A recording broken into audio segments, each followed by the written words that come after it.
विशिष्ट प्राबंधिक समाजसेवी गवेषक ऐतिहासिक और वरिष्ठ आईनजीवी जगबंधु सिंह 78तम श्राद्धवार्षिकी अवसर में स्थानीय यूथ हस्टेल सभाकक्ष एक वार्षिक समारोह अनुष्ठान सभापति शिवसुंदर मिश्र अध्यक्षतार अनुष्ठित हो जाए। समारोह उद्घाटक मान्यवर सांसद राज्यसभा सुभाषिष खुंटिया, मुख्य वक्ता ओडिशा भाषा प्रतिष्ठान निर्देशक डॉक्टर कैलाश चंद्र टिकायत राय, मुख्य अतिथि डॉक्टर सौभाग्य कुमार साहू, सम्माननीय अतिथि शरद कुमार रायगुरु एवं चक्रधर महापात्र प्रमुख उपस्थित थिले।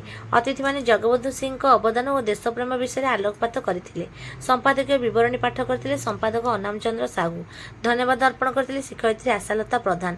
एक स्मरणिकार नूतन संस्करण अतिथि माने लोकार्पण करथिले। एही अवसर में एक कविता आसर अनुष्ठित होइथिला। एही आसर में सभापति थिले डाक्टर प्रमिल कुमार नंद।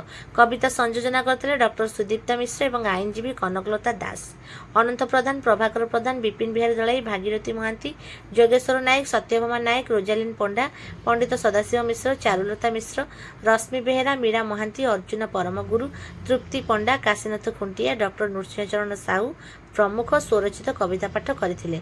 एही कार्यक्रम में पुरी सहर बहु समाजप्रेमी एथिरे योगदान करथिले। आमरी साई पाखरे तांकर वर्तमान मध्य एक घर अछि जो घरे तांकर पिला माने रहुतले एबे भुवनेश्वर रे रहउछन। भागवत घर प्रबंध तो आरंभ करी साहित्य और संस्कृति को बंचेवा पाए तांकर जो प्रचेष्टा से प्रचेष्टा निश्चित रूपे स्वागत योग्य एवं उदाहरण योग्य।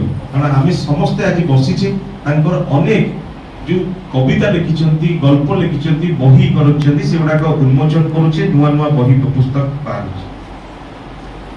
केवल एतिकी नुह उत्कल सम्मेलन अवदान अनेक उत्कल